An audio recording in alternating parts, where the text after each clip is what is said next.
मैं देता थोड़ा। Good morning, good morning all of you. है देखो कल कहाँ तक पहुँचे थे हम? कल हमने वेगनर का महाद्वीपीय विस्थापन सिद्धांत पढ़ा था। कौन सा? वेगनर का महाद्वीपीय विस्थापन सिद्धांत। और उस सिद्धांत में हम दो जगह तक पहुँचे थे। कहाँ चल रहे थे हम? वेगनर का महाद्वीपीय सिद्धांत।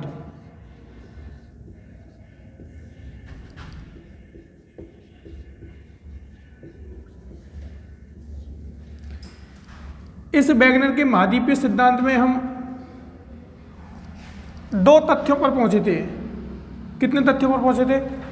वेगनर का मानना था कि दो घटनाएं घटित हुई हैं। उसने पहली घटना क्या बताई थी कि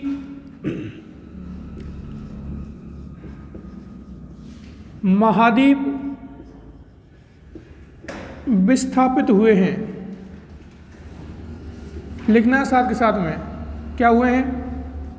महाद्वीप विस्थापित हुए हैं एवं जलवायु कटिबंध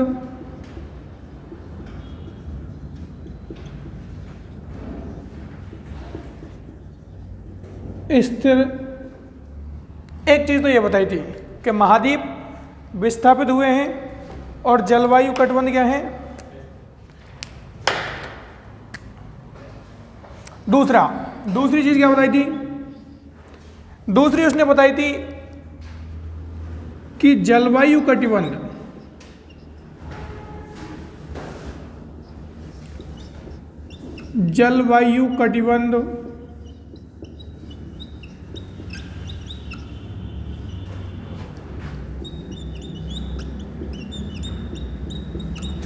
विस्थापित हुए एवं महाद्वीप स्थिर रहे। ये दो चीजें उसने कन्फर्म की थी कि जलवायु कटिबंध विस्थापित हुए हैं, दूसरा महाद्वीप स्थिर रहे। एक क्या दिया था? महाद्वीप विस्थापित हुए हैं, मतलब महाद्वीप विस्थापित हुए हैं, जबकि जलवायु कटिबंध स्थिर रहे हैं। ये दो चीज़ों पर निष्कर्ष में पहुंचा था। हमने इस संदर्भ में बात की थी कि वे सबसे पहले अगर क्रम में देखें तो कौन आया था? फ्रांसीसी बेकन। कौन आया था? फ्रांसीसी बेकन आया था। फ्रांसीसी बेकन की वजह से आधारशिला किसने दी विस्थापन सिद्धांत की? फ्रांसीसी बेकन। उसके बाद में कौन आया था? स्नाइडर आया। कौन आया? स्नाइडर आया। उसके बाद में स्नाइडर के बाद में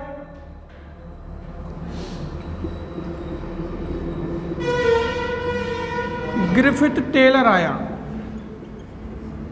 और उसके बाद में आगे चल के वेगनर। ये चीजों फ्रांसीसी बेकन, इसको आधार मानकर वेगनर जो सिद्धांत प्रतिपादित किया था 1912 में। आपको पता है कि उस समय प्रथम विश्व युद्ध चल रहा था। कौन सा विश्व चल रहा था? प्रथम विश्व युद्ध चल रहा था। तो उस समय वेगनर के इस सिद्धांत पर किसी ने ध्यान नहीं दिया। लेकिन जैसे द्वितीय विश्व युद्ध समाप्त हुआ तो 1915 के आसपास, 1912 इस समय इसके ध्यान नहीं दिया गया। सन 1912 में ध्यान नहीं दिया। इसने बताया कि भाई महाद्वीप विस्थापित हुए हैं, जलवायु कटिबंध स्थिर रहे हैं। ये इनमें से एक चीज पर इसका मत अधिक था कि महाद्वीप विस्थापित हुए हैं एवं जलवायु कटिबंध स्थिर रहे हैं। ये और इस चीज को इसने क्या कर दिया? नकार दिया कि ऐसा जलवायु कटिबंध विस्थापित हुए हैं, महाद्वीप स्थिर रहे, ऐसा नहीं हुआ। हुआ क्या है कि महाद्वीप विस्थापित हुए हैं एवं जलवायु कटिबंध स्थिर रहे हैं। 1915 में जब इसके विचार को वापस रीओपन किया गया। तो इसने प्रमाण दिए, क्या दिए? प्रमाण। अब पहली भी आप तो ये चीज़ देखो कि जलवायु कटिबंध, एक शब्द आया यहाँ पर जलवायु कटिबंध। तो आपके दिमाग में ये चीज़ तो आ रही होगी जलवायु कटिबंध होते क्या हैं। भाई जलवायु कटिबंध होते क्या हैं? तो जलवायु कटिबंध, अगला थोड़ा सा टॉपिक डालो, जलवायु कटिबंध। इसको थोड़ा सा समझा देते हैं कि जलवायु कटिबंध है क्या। लिख लिया यहाँ तक सबने?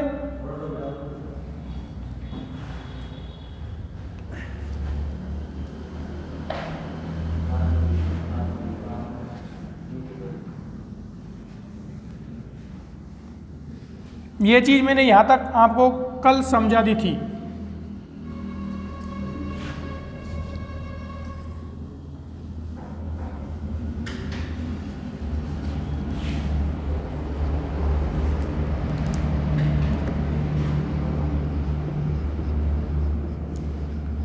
जलवायु कटिबंध, वैगनर के अनुसार जलवायु कटिबंध स्थिर रहे हैं।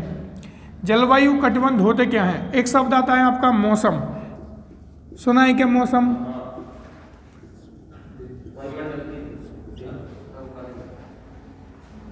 मौसम का मतलब है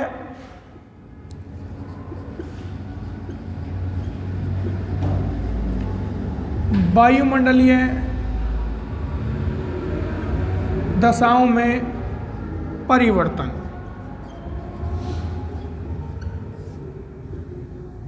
वायुमंडल दशाओं में परिवर्तन। एक चीज़ तो यह है कि मौसम क्षणिक होता है, ये चीज़ आपको इंपॉर्टेंट याद रखनी है। एक शब्द, मौसम कैसा होता है? क्षणिक होता है। दूसरा, मौसम स्थान विशेष पर भी होता है। किस पर होता है? स्थान विशेष पर। क्षणिक से मतलब जैसे मैंने कहा कि आज तारीख है आपके 18 फरवरी 2022 को स्थान विशेष ले लिया आपने, जैसे महवा। तो इस दिन महवा का जो मौसम है वो खराब है, जैसे बरसात हुई है या फिर हवा तेज चल रही है। स्थान विशेष हो गया महवा और समय विशेष हो गया 18 तारीख। तो किसी स्थान विशेष पर, समय विशेष में, किसी स्थान विशेष पर समय विशेष में होने वाले वायुमंडलीय दशाओं में परिवर्तन को मौसम कहते हैं। हम नोट डाउन कर सकते हो, किसी स्थान विशेष पर, किसी स्थान विशेष पर होने वाले, किसी स्थान विशेष पर होने वाले समय विशेष में, होने वाले समय विशेष में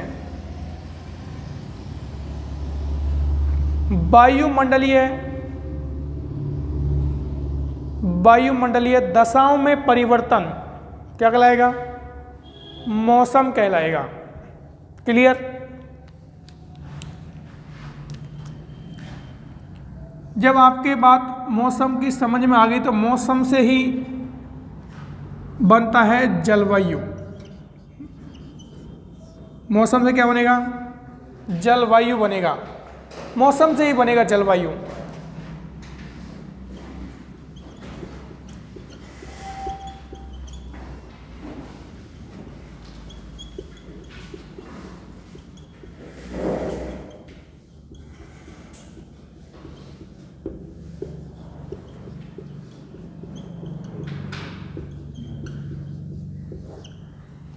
तीस से 35 वर्षों का, जैसे आपका आज का मौसम, ऐसे ही 30 से 35 वर्षों के मौसम की औसत दशाओं के योग को जलवायु कहते हैं। और ये अधिकांश 30 से 35 वर्ष की औसत दशाएं ली जाती हैं। जैसे आज फरवरी के महीने में सर्दी पड़ रही है, तो 30 से 35 महीने लास्ट ईयर से भी फरवरी में सर्दी ही पड़ रही है, तो वो क्या कहलाएगी? आपके जलवायु। 30 से 35 वर्षों के मौसम की औसत दशाओं के योग को क्या कहते हैं? जलवायु कहते हैं। यहाँ तक किसी को कोई दिक्कत है क्या कि वह जलवायु आई कहाँ से, कि जलवायु का कंसेप्ट है क्या? मौसम के औसत दशाओं को यह क्या कहलाता है? जलवायु। अब देखो जलवायु कटिबंध, ये चीज़ समझ में आनी जरूरी थी, क्योंकि आपके समझ में अगर जलवायु नहीं आएगी, जलवायु है क्या, तो आपके फिर देखो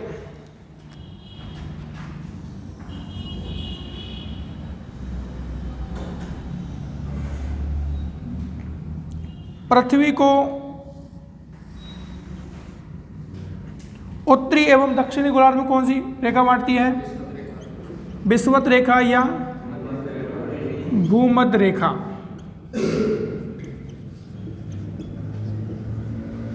विषुवत रेखा या भूमध्य रेखा। विषुवत रेखा, इसके पास ऊपर आपके उत्तर में 23.5 डिग्री पर 23.5 डिग्री नॉर्थ पर कर्क रेखा है। 23.5 डिग्री साउथ पर मकर रेखा है। कौन सी रेखा है? मकर रेखा। 0 डिग्री भूमध्य रेखा। 0 डिग्री से ऊपर जाओगे 23.5 डिग्री और 23.5 डिग्री दक्षिण में, तो ऊपर तो कर्क रेखा और नीचे कौन सी है? मकर रेखा। इधर आप 66.5 डिग्री जाओगे, 66.5 डिग्री नॉर्थ पर आर्कटिक रेखा, और इधर भी 66.5 डिग्री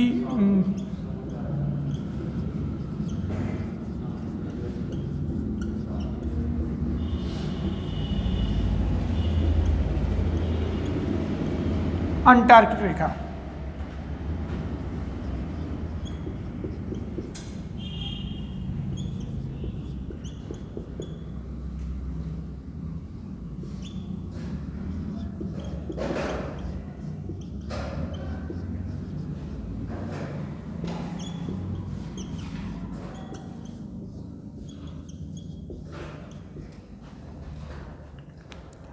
भूमध्य रेखा 23.5 डिग्री, उत्तर में कर्क रेखा, 23.5 डिग्री दक्षिण में मकर रेखा, 66.5 डिग्री दक्षिण में अंटार्कटिक रेखा और 66.5 डिग्री उत्तर में आर्कटिक रेखा।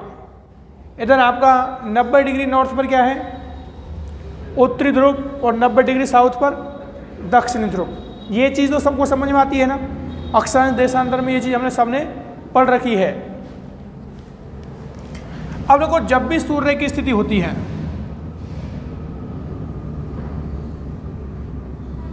जब भी आपके सूर्य की स्थिति होती है,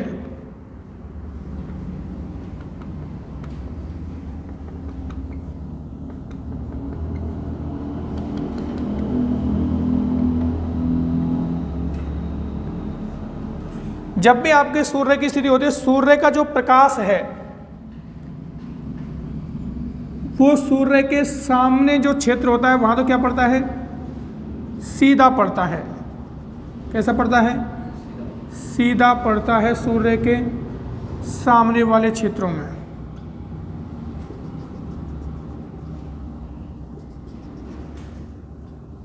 सूर्य का प्रकाश सामने वाले क्षेत्रों में सीधा पड़ता है, और आपको पता है कि जहां प्रकाश सीधा आएगा वहां तापमान अधिक होगा।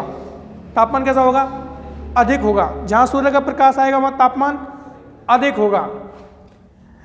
इस क्षेत्र में आपके 23.5 डिग्री उत्तर से और 23.5 डिग्री दक्षिण तक सूर्य की स्थिति यहीं रहती है साल भर। साल भर सूर्य की स्थिति यहीं रहती है, यहाँ से यहाँ तक, यहाँ से यहाँ तक। इससे ऊपर सूर्य की स्थिति नहीं रहती और इससे दक्षिण में सूर्य की स्थिति नहीं रहती। आप देखो, अपने अगर बात करें इधर तो आपके कर्क रेखा पर 21 जून को, मकर रेखा पर 22 दिसंबर, और यहाँ 21 मार्च और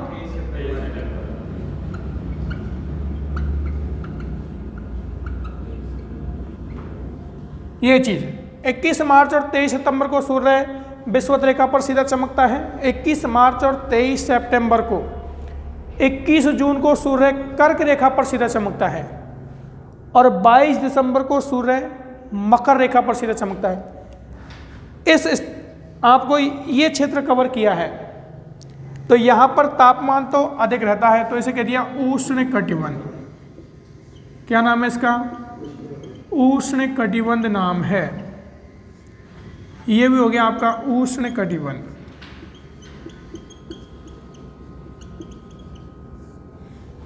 उष्ण कटिबंध यह आपका ट्रॉपिकल जोन।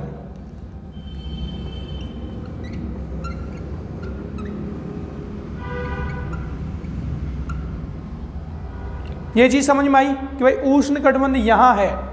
आपको उष्ण कटिबंध जब भी कोई बोले कि उष्ण कटिबंध में ये जलवायु पाई जाती है या ये क्षेत्र मिलता है, तो आपको दिमाग में एक ही क्लिक होना चाहिए, कर्क रेखा से मकर रेखा के बीच की बात कर रहा है वो। उष्ण कटिबंध बोलते ही आपको दिमाग में ये पोर्शन और ये पोर्शन का तो बिल्कुल आना ही नहीं चाहिए कि भाई ऐसा भी हो सकता है कहीं। केवल ये पोर्शन 0 डिग्री से 23.5 उत्तर में और 23.5 दक्षिण में। मैंने बोला कि उष्ण कटिबंध में ये घटना घटती है, तो आपका तुरंत क्लिक होना चाहिए कि 23.5 से 23.5 के बीच की बात हो रही है। क्लियर? उष्ण कटिबंध। अब कटिबंध क्या होता है? कटिबंध आपके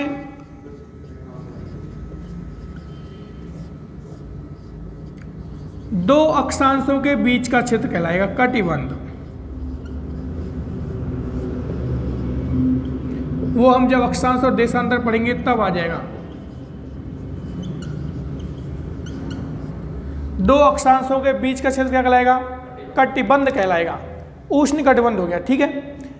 अब आपके 23.5 डिग्री उत्तरी अक्षांश से 66.5 डिग्री उत्तरी अक्षांश और 23.5 डिग्री दक्षिणी अक्षांश से 66.5 डिग्री दक्षिणी अक्षांश, इसके बीच में आपका है शीतोष्ण कटिबंध।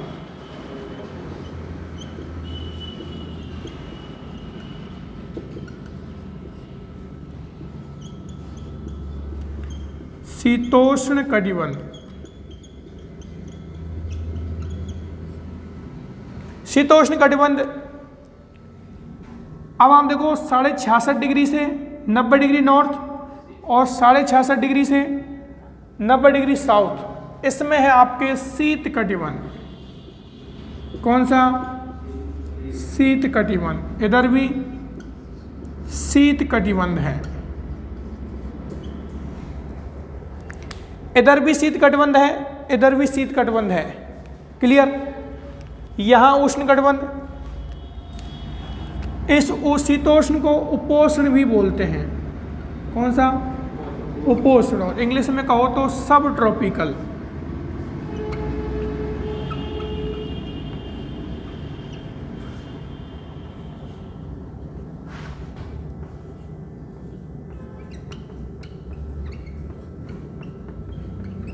सब ट्रॉपिकल जोन।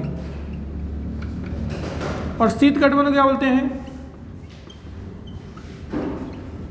Frozen zone. क्या बोलते हैं? Frozen zone.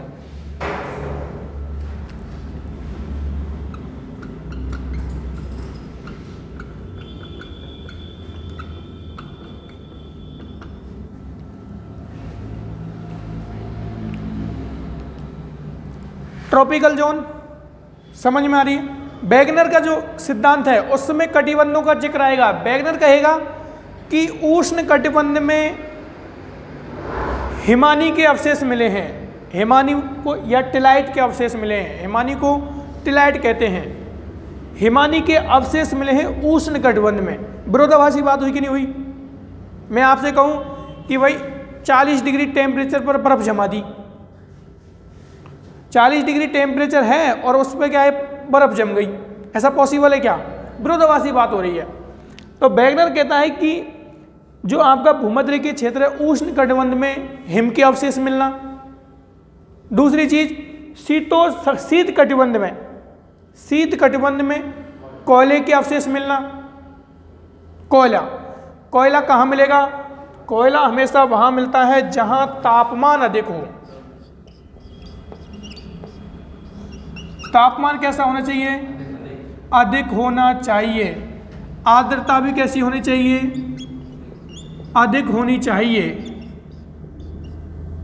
और जो लकड़ी है वो कठोर होनी चाहिए। ऐसा नहीं है कि आपने कोई मुलायम लकड़ी है और उससे आप कोयला बना लोगे, पॉसिबल नहीं है। कोयला हमेशा कठोर लकड़ी का मिलता है। और कठोर लकड़ी कहाँ मिलेगी? गांव में कहते हैं ना कि इस पेड़ में राद पड़ गई है, कहते हैं ना, इसका मतलब पेड़ मजबूत हो गया है। और मजबूत कब होगा? जब उसको पानी, तापमान अच्छे से मिलेगा। खाने के लिए चीज़ें, भाई इंसान मजबूत कब होता है? तब उसे खाने के लिए पौष्टिक चीज़ें मिलती हैं समय समय पर। तो पेड़ पौधे भी मजबूत कब होंगे? जब उनको बढ़िया तापमान मिलेगा। भाई हम खाएंगे तो हम क्या है? मजबूत होंगे। और पेड़ मजबूत कब होते हैं? जब खाना बनाते हैं। और खाना कब बनाएंगे?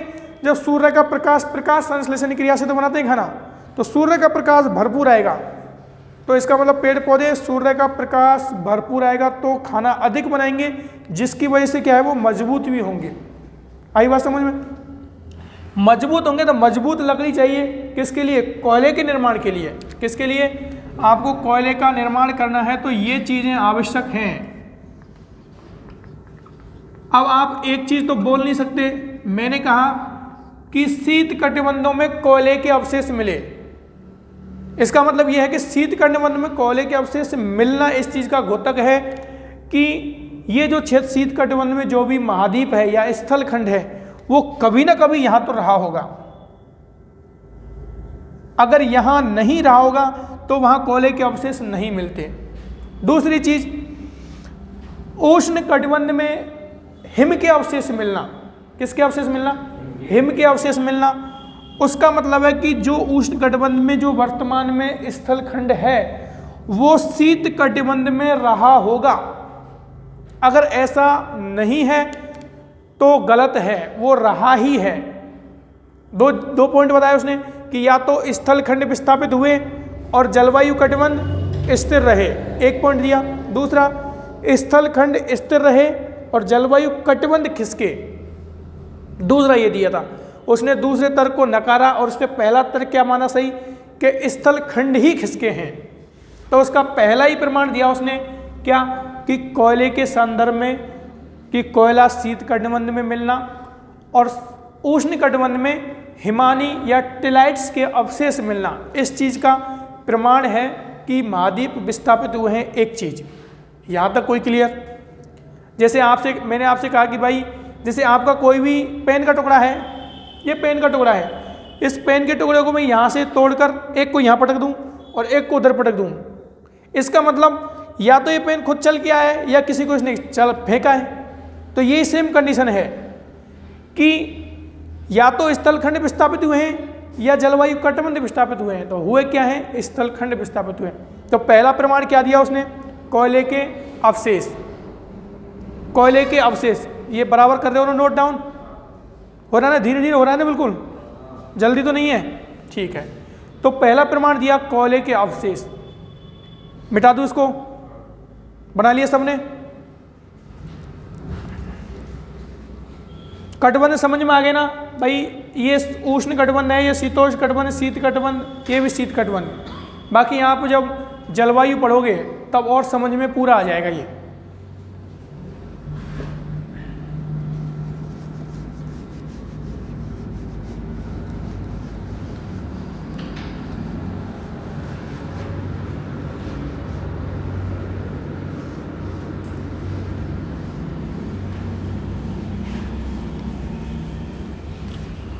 कोई भी चीज आप बता रहे हो, जैसे मैंने कहा आपने कोई भी बात कही मुझसे, तो मैं आपसे ये तो पूछूंगा कि भाई आपके पास में इसका प्रमाण क्या है? प्रमाण क्या है? हर चीज प्रामाणिकता पर नापी जाती है, वैज्ञानिकता और प्रामाणिकता पर। आप किसी जज के पास जाओ और या फिर आप जैसे हाई कोर्ट में या सुप्रीम कोर्ट में कोई आप जन इतिहास का लगाओ या अपना कोई केस लगाओ और आपको सर उस व्यक्ति ने मुझसे ये कहा है और इसमें मेरे व्यक्तिगत अधिकारों का हनन हुआ है। जा सकते हो आप सुप्रीम कोर्ट में, लेकिन सुप्रीम कोर्ट क्या कहेगा कि इसका आधार क्या है, आपके पास प्रमाण क्या है, आपके पास ये तथ्य तो आप पेश करोगे। करते ना, कोई वीडियो रिकॉर्डिंग पेश करता है, कोई अखबारी कटिंग पेश करता है, कोई गवाह भी पेश करता है। तो वही चीज़ वैगनर के साथ, वैगनर ने कह तो दिया कि महाद्वीप विस्थापित हुए हैं, लोगों ने मान लिया भाई ठीक है विस्थापित हुए हैं, लेकिन प्रमाण तो दो। तो पहला प्रमाण क्या दिया था उसने, पहला ही प्रमाण दिया था कोयले का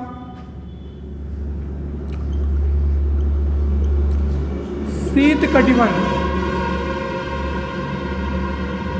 एवं हिमानी, जिसको आप टिलाइट्स बोलते हो। देखो जो वर्तमान में जो कोई अभी हिमानी है, जैसे आपके हिम के अवशेष वर्तमान में है वो तो हिमानी में आते हैं, लेकिन अगर हिम के अवशेष बहुत पुराने हैं तो वो टिलाइट्स में आएंगे। आप ये कन्फ्यूज मत होना कि टिलाइट्स के अवशेष मिले, इसका मतलब वो हिमानी की बात कर रहा है। क्लियर? हिमानी के अवशेष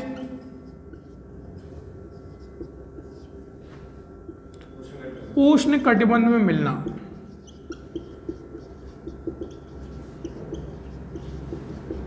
एक चीज तो ये कही उसने, ये तो समझ में आ गई ना। अगर आपसे कोई 2 नंबर का क्वेश्चन है RS मेंस में कि वैगनर के कोयले के संबंध में जो प्रमाण दिए थे उसको समझाइए, तो आप दे सकते हो ना कि शीत कटिबंध में कोयले की उपस्थिति और उष्ण कटिबंध में टिलाइट्स की उपस्थिति इस चीज़ का घोतक है कि महाद्वीप विस्थापित हुए हैं। अब चलते हैं दूसरे प्रमाण पर। दूसरे प्रमाण पर दिया उसने एक शब्द दिया था जिग्साफिट। एक थ्योरी दी है जिग्साफिट। जिग्साफिट उसका मानना है कि देखो ये चीज़ देखो समझ रहे हैं हम, जिग्साफिट को समझ रहे हैं कि ये आखिर है क्या। उसने कहा कि ये आपका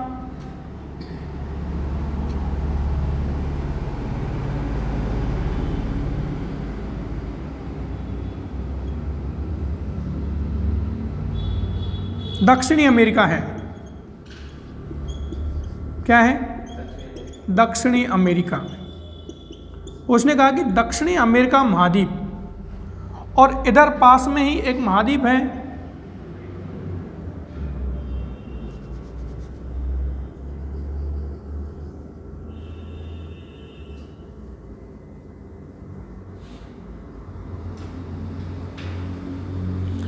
अफ्रीका महाद्वीप।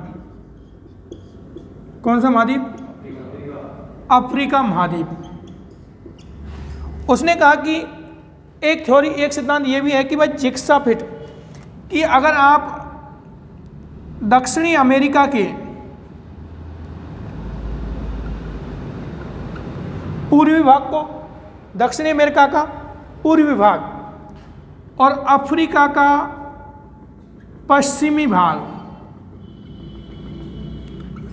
को दोनों को अगर पास में लाओगे तो ये दोनों आपस में सामंजस्य बिठा लेंगे। आ रही बात समझ में? जैसे ये पेन दोनों जुड़े हुए हैं और इनको तोड़ दिया जाए वापस। आप घरों में देखते हैं कि जैसे कप कोई टूट जाता है, कोई कप टूट जाता है, कोई ईंट जैसे टूट जाती है, कोई पत्थर टूट जाता है, तो उसको पास ला के सेट करते हैं तो आपस में वो चिपक भी जाते हैं, मतलब उनका सामंजस्य बैठ जाता है कि भाई ये टुकड़ा इसी का है।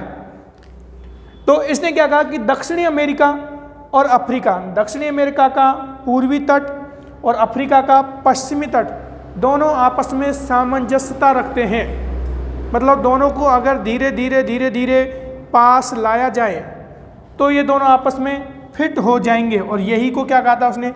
जिग्साफिट। फिर क्वेश्चन आ सकता है आपको भाई जिग्साफिट क्या है? तो वैगनर का महाद्वीपीय विस्थापन के संदर्भ में दिया गया एक प्रमाण है जिसके अनुसार दक्षिणी अमेरिका का पूर्वी तट, अफ्रीका का पश्चिमी तट को दोनों को अगर पास में लाया जाए तो ये दोनों आपस में सामंजस्य बिठा लेते हैं। तो ये क्या कहा उसने? जिग्साफिट कहा इसको। क्या कहा? जिग्साफिट। क्लियर? एक शब्द और एक और कहा उसने, तीसरा प्रमाण उसने कहा ग्रीनलैंड का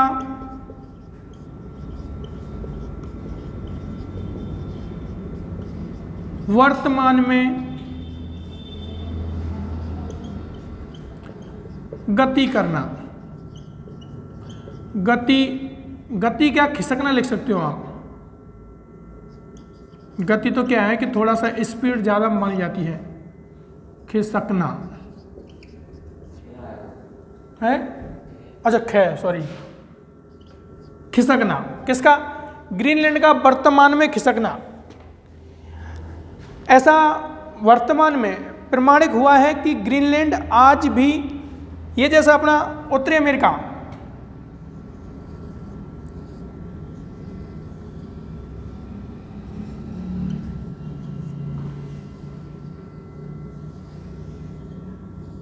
ये अपना उत्तरी अमेरिका,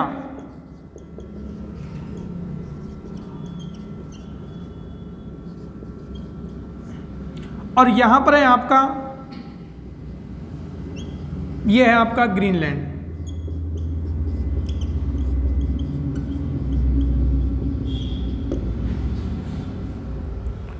उत्तरी अमेरिका और ग्रीनलैंड, वो कह रहा है कि ग्रीनलैंड आज भी इस दिशा में गति कर रहा है।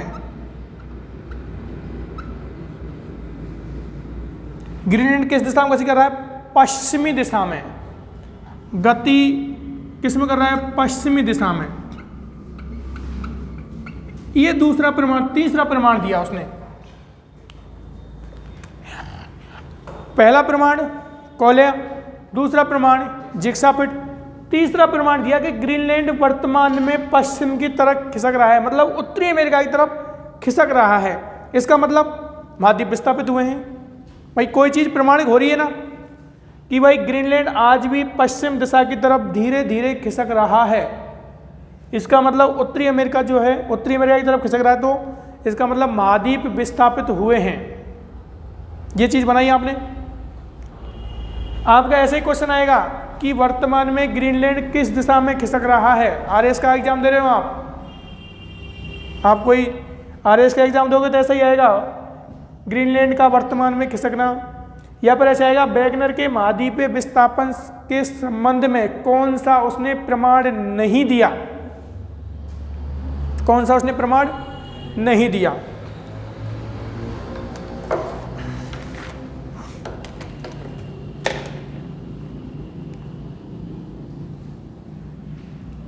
मैडम यहां तक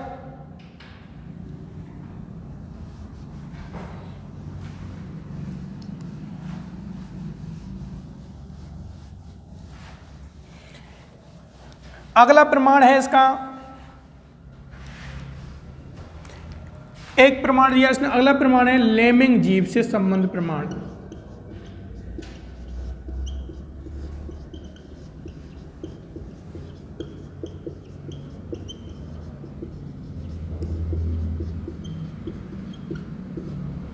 किस जीव से, लेमिंग जीव से। ये अपना यूरोप देश है।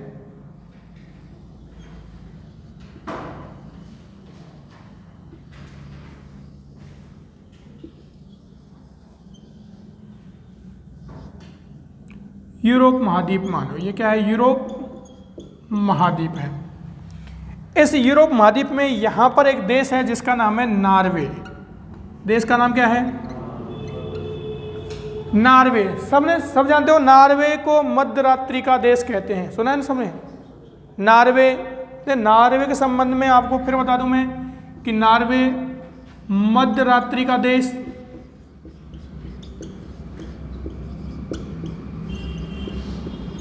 दूसरा नॉर्वे का मानव विकास सूचकांक सर्वाधिक है। मानव विकास सूचकांक जानते हो क्या है, क्या, हाँ, नॉर्वे का मानव विकास मतलब लोगों का उम्र, लोगों का रहन सहन, लोगों का स्वास्थ्य, खुशी, सबसे ज़्यादा नॉर्वे के लोग रहते हैं। तो नॉर्वे हमेशा मानव विकास सूचकांक में प्रथम स्थान है। कौन सा स्थान है, प्रथम। और मध्यरात्रि का देश भी कहते हैं। यहाँ पर इस नॉर्वे में यहाँ छोटे छोटे लेमिंग जीव मिलते हैं, छोटे छोटे जीव हैं लेमिंग, प्राणी है एक लेमिंग नाम का।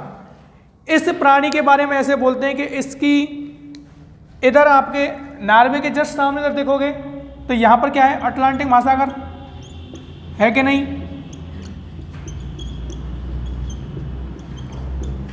ये अटलांटिक महासागर है। और यहाँ पर कौन आ गया, यहाँ पर फिर आपका वही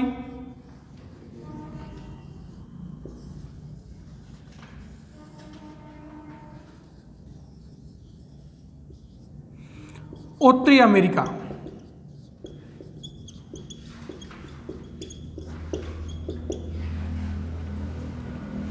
ये नॉर्वे में जो लेमिंग नाम का जीव पाया जाता है, ये आज भी इस उत्तरी अटलांटिक में गिरकर मृत्यु हो जाती है इसकी। अब आप बोलोगे सर इसका संबंध इससे कैसे है, तो वैगनर का ये मानना था कि भाई इनके जो लेमिंग, कौन सा प्राणी है, लेमिंग प्राणी है, कौन सा प्राणी है, लेमिंग प्राणी है। इस लेमिंग के जो पूर्वज थे, जब यहां लेमिंग जीवों की संख्या बढ़ जाती थी तो वो कहां विस्थापित, कहां चले जाते थे, उत्तरी अमेरिका पर चले जाते थे। क्यों चले जाते थे, क्योंकि उत्तरी अमेरिका उस समय इसी से जुड़ा हुआ था। आ रही बात समझ में भाई, कोई ये उत्तरी अमेरिका यहां जुड़ा हुआ था तो यहां लेमिंगों की संख्या बढ़ी तो ये यहां से इधर जाते थे और कहां पहुंच जाते, उत्तरी अमेरिका। लेकिन वर्तमान में ये उत्तरी अमेरिका इधर से खिसक गया और बीच में महासागर बन गया। तो महासागर का जो ये बीच में उत्तरी अटलांटिक महासागर, कौन सा महासागर है इधर, उत्तरी अटलांटिक। तो लेमिंग प्राणी आज के दिनों में क्या होता है कि ये इनकी संख्या जब बढ़ती है तो ये उत्तरी अटलांटिक में जाकर क्या है, गिर जाते हैं और मौत हो जाती है। तो उन्होंने कहा कि भाई इसका ये है कि इनके पूर्वज जैसा करते थे वैसा ही लेमिंग प्राणी खुद करते हैं, इसलिए ये अटलांटिक महासागर में जाकर खत्म हो जाते हैं गिरकर। तो ये भी उसने एक प्रमाण दिया कि भाई ऐसा भी प्रमाण है, लेमिंग प्राणी जो है पहले नॉर्वे में इनकी जब संख्या बढ़ जाती थी तो ये क्या है, कहाँ गति करते थे, पश्चिम दिशा की तरफ गति करते थे। जब पश्चिम दिशा की गति करते थे तो उस समय उत्तरी अमेरिका यहाँ सटा हुआ था, तो उत्तरी अमेरिका के इधर स्थलखंड पर आ जाते थे। लेकिन वर्तमान में ये इनसे दूर हो गया और बीच में महासागर की उत्पत्ति हो गई, तो अब ये जीव अटलांटिक महासागर में गिरकर मर जाता है।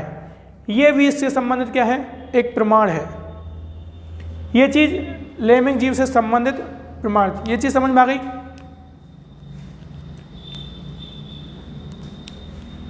हाँ।